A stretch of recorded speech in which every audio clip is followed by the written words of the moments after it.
Salut à tous, on se retrouve pour une nouvelle vidéo en aquaponie. Aujourd'hui, on va parler de radeau, Deep Water Culture, DWC. Alors juste avant le confinement, j'avais dû changer les plaques de mon radeau et j'avais pas le temps, tout allait fermer. Du coup, j'avais acheté des plaques de polystyrène expansées. Je vous mets le lien sur la vidéo. Et voilà le résultat 2 ans et demi après. Et c'est pas joli à voir. Donc c'est sûr qu'il manquait de stock, donc j'avais acheté 2 plaques plutôt qu'une. Il n'y avait pas la bonne épaisseur. Et on voit que en les manipulant, ça casse, ça vieillit mal. Enfin bref, c'était pas la super solution. Bon, donc première étape, on enlève les plaques. On commence par nettoyer un petit peu le fond avec un siphon à main. Et ensuite, voici les étapes de la construction d'un radeau qui cette fois va être beaucoup plus durable, beaucoup plus beau et beaucoup plus maniable.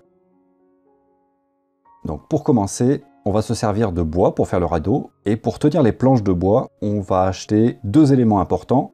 Le premier en bas, c'est les crochets de boucher, donc en acier inoxydable, ça ne va pas rouiller. Crochets qu'on va poser sur le bord de la cuve IBC. Et puis, on va acheter des barres en acier aussi inoxydable qu'on va venir poser sur ces crochets, barres qui ensuite soutiendront les planches de bois. Donc vous commencez par acheter des planches de bois à la scierie du coin pour que ce soit le moins traité possible, parce qu'il faut savoir que dans les magasins de bâtiments, bois brut, ça veut dire bois pas poli, ça veut pas dire bois pas traité. Donc première étape, on met les crochets de boucher. On les positionne sur les bords et au milieu pour bien tenir la barre. J'en ai mis 2 à chaque fois parce que j'en avais plein, mais je pense que 1 ça suffit largement. Et surtout, avant de les commander, il faut bien regarder où vous allez les accrocher et jusqu'où ça va aller en bas par rapport à l'eau, pour pas qu'évidemment votre bois trempe dans l'eau ou soit trop haut. Du coup, les racines seraient trop à l'air.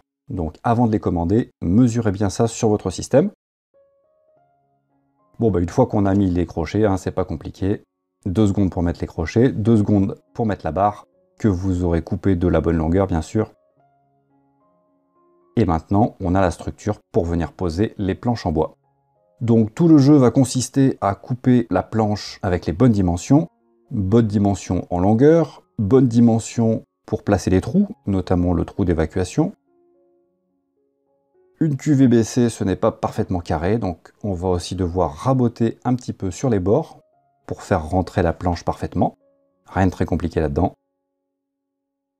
Et une fois que vous avez fini votre atelier découpage des planches brutes, voilà ce que ça donne, c'est plutôt joli. Donc pour l'instant, il n'y a que 2 trous, l'arrivée et l'évacuation de l'eau. Mais on voit que c'est facile à mettre, facile à enlever.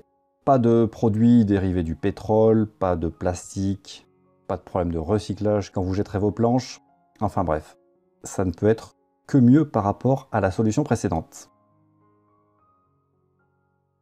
Bon, en termes de bricolage, je ne vais pas vous en faire des tartines, il faut une scie cloche pour pouvoir faire un trou et mettre les paniers, un petit peu de papier de verre pour pouvoir poncer grossièrement tout ça, histoire de ne pas se mettre des écharpes dans les doigts quand vous mettrez et quand vous enlèverez vos paniers.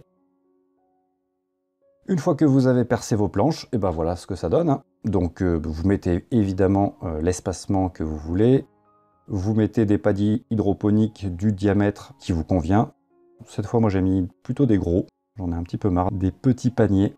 C'est un peu galère avec les grosses plantes, type aubergine, même basilic. Ça fait des grosses racines, ça grossit beaucoup. 2 mois plus tard, vos semis ont grossi. Toutes les plantes se portent bien. Il faut préciser que les racines ne sont pas directement dans l'eau, donc il y a un petit effet kratki. Peut-être que je ferai une autre vidéo là-dessus, mais c'est pas gênant. Juste au démarrage, quand les semis ont très peu de racines, c'est un peu compliqué, puisqu'il faut évidemment que les racines touchent l'eau. Mais sinon après, ça pousse du feu de Dieu. Les planches sont faciles à enlever pour la maintenance, c'est vraiment l'idéal. Bon voilà. J'espère que cette vidéo vous a donné des idées pour construire votre prochain radeau en bois.